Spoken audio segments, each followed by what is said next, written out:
పవన్ కళ్యాణ్ ఇప్పుడప్పుడే అసలైన రాజకీయ నాయకుల్లా ప్రజలకు అర్థమయ్యే విధంగా మాట్లాడుతున్నాడు. మొన్నటి వరకు టీడీపీలో ఉండి మాట్లాడే మాటల వల్ల ఎవరికీ అర్థమయ్యేవి కావు. ప్రతి విషయాన్ని పరోక్షంగా మాట్లాడేవాడు. అయితే ఇప్పుడు సూటిగా సుత్తి లేకుండా నన్ను గెలిపించి నా కోటేస్తే మీ కష్టాలు తీరుస్తా అంటున్నాడు. నన్ను సీఎం గా చూడాలంటే నా కోట్లేయండి, మీ సమస్యలు నాకు చెప్పండి అంటున్నాడు. 2019 ఎన్నికల్లో మీకు న్యాయం అనిపించే పార్టీనే ఎన్నుకోండి. నేను కరెక్ట్ అనుకుంటే జనసేనకే ఓటేయండి. నాకు పూర్తి సహకారం అందించండి. మీ సమస్యలు నేను పరిష్కరిస్తా. నన్ను ఆదరించండి, మీ కష్టాలు తీరుస్తా. చూసారుగా, ఇలా సిసలైన ఎన్నికల ప్రచారాన్ని తలపించాడు పవన్ కళ్యాణ్. బస్సు యాత్రకు ముందే తన అంతరంగాన్ని ఆవిష్కరించాడు. ఆంధ్రప్రదేశ్ లోని అన్ని స్థానాల్లో జనసేన పోటీ చేస్తుందని మరోసారి ప్రకటించిన పవన్ తనకు తన పార్టీకి అండగా ఉండాలని పిలుపునిచ్చారు. ఇలా సిసలైన రాజకీయ నాయకుల్లా ప్రసంగించాడు పవన్. తనను ముఖ్యమంత్రిని చేస్తే తనకు పూర్తి సహకారం అందిస్తే ఒక కొత్త రకమైన బాధ్యతతో కూడిన ప్రభుత్వం జనసేన పేరు మీద స్థాపిస్తానంటూ ప్రకటించేశాడు. టీడీపీ బీజేపీకి ఓటేయండని తను అప్పట్లో చెప్పానని, కానీ ఇచ్చిన వాగ్దానాల్ని వాళ్లు నెరవేర్చలేదు కాబట్టి ఇప్పుడు తను నేరుగా రంగంలోకి దిగాల్సి వచ్చిందన్నాడు పవన్.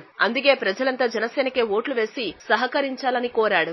వార్తావాణి న్యూస్ ఛానల్ ఎప్పటికప్పుడు రాజకీయ, సినీ విశేషాలు, స్పోర్ట్స్ మరియు సాంకేతిక పరమైన మరెన్నో విషయాలను మన ముందుకు తెస్తుంది. మరింత సమాచారం కొరకు వార్తావాణి న్యూస్ ఛానల్ ని సబ్స్క్రైబ్ చేయండి.